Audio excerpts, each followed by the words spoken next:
The Ruth Doctor, arguably one of the most intriguing additions made by the Timeless Child story arc, and one that has, of recently, been the topic of much discussion within the Doctor Who fandom. As with the announcement of a brand new Fugitive Doctor comic, many people are wondering what her future is within the franchise of Doctor Who, both towards the end of Chibnall's run and beyond it. And this topic has been the subject of much debate, with some people calling for her to be made the 14th Doctor by Russell T Davies, and others calling for a spin-off. So today I thought I'd give you my thoughts on this issue, and basically see what your thoughts on it are. But before we get into it, if you could just do me a teeny tiny little favour and click that subscribe button. We actually made it to 10,000 subscribers early this morning at time of recording this, which is absolutely incredible. I'm so thankful. It's been my dream ever since I started this YouTube channel, and it's just absolutely incredible to have actually achieved it. But me being me, I want to continue the momentum the channel's been gaining with these videos, which you all seem to really be enjoying, so click that subscribe button if you haven't already. I'd really appreciate it. I think the goal now is going to try and be to get to 11,000 subscribers by the end of the month, so hit that subscribe button if you do enjoy the content. It would be very much appreciated. So for those of you who I suppose are uninitiated, in the midpoint episode of Series 12, Fugitive of the Judoon, history was made, as Jo Martin was introduced as a new incarnation of the Doctor with a mysterious backstory. This of course was a massive deal, as Jo Martin was the first POC woman to ever portray the part, which inevitably led to a lot of heated, shall we say, comments towards the casting, but that's not what we're here to talk about today. What we are here to talk about though is her inclusion since, and how, as much as I hate to say it, she has kind of become a footnote in another era. Now, I understand that this is still the Jodie Whittaker era,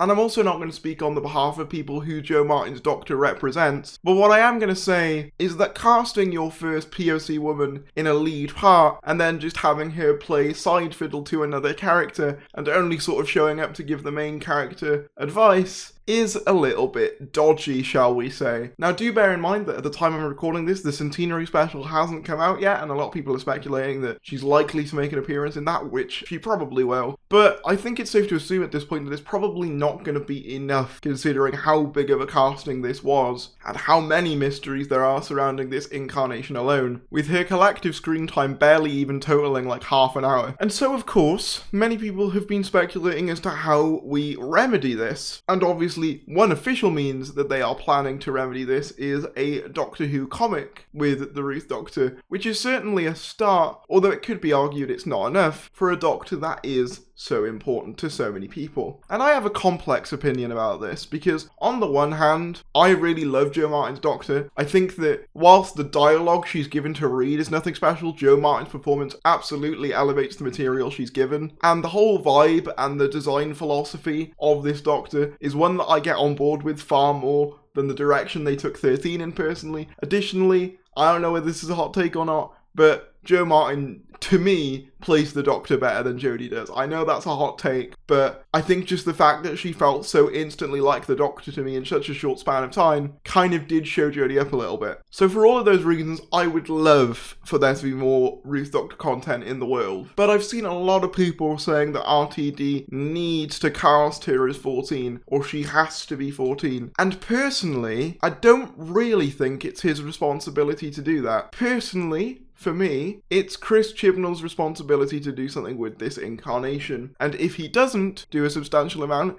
which he's probably not going to in 2 episodes, let's face it, if we're being honest, then I think the blame should lie at his door, and people shouldn't get annoyed when RTD does not cast her as 14, because let's face it, that's probably not going to happen either. I don't want to crush anyone's dreams, but I think RTD's coming in to create a fresh start. He's not going to cast someone that's so inherently tied to the previous iteration of the show, and I don't feel as though he should have to. Another idea postulated is that a spin-off could be created with the Fugitive Doctor that perhaps Chris Chibnall could manage under the new RTD vision for the show. And while I think this is probably the best outcome if it were to happen, I could see that potentially causing some conflict in terms of audience and fandom and stuff like that. I could imagine Series 14 and this supposed Ruth Doctor series being pitted against each other, especially if one is produced by Bad Wolf and the other is produced in-house at the BBC or something like that. I think it would just create a lot of tension in the fandom that just isn't needed. That's not me saying that spin-offs couldn't work, but what I'm saying is having a show that is so similar in premise to the main show, I think that's going to inevitably lead to them being compared. And I think what's healthiest for the show right now is for them to focus on a new incarnation. Maybe down the line, Chibnall could do a Ruth Doctor spin-off. That's even if he ever wants to come back to the franchise again, because let's face it, his ideas haven't been, shall we say, the most warmly received, generally speaking. They've caused a lot of division,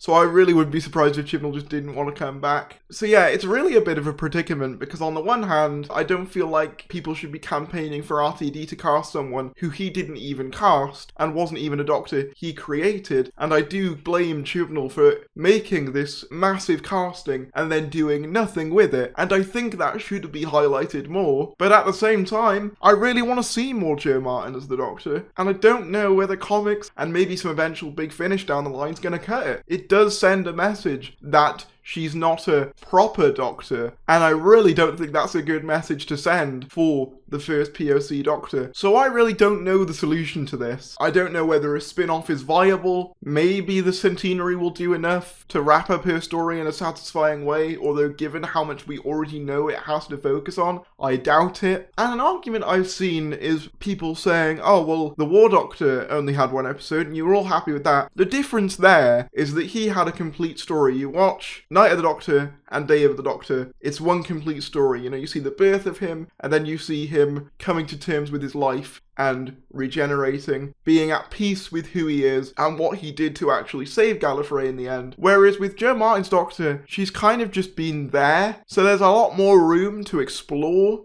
stuff there. But let me know what you guys think about this debate in the comments below. There isn't really a solution that I can come up with to this conundrum. I don't think it will ever get to a point where this is an ideal situation in any case. No matter how many cameos she gets in Time Fracture, comics, or what have you, she'll never have gotten the same treatment as her other counterparts did. And given the context that surrounds her casting, that's just really sad and a little bit dodgy. But let me know what you guys think. Comment down below your thoughts, subscribe if you're new. Quick shout outs to Debs Iona, Simon Ashley, Shane Smith, Patrick Mewson, Bree Kevin, Seb Lowndes, Jay Monroe, Preston, and Hash Shandycoot. If you want to become a member, feel free to do so. It really helps out. You get exclusive posts, shout outs in every video, and even your own badge and custom emojis to use during live streams. And I will see you later.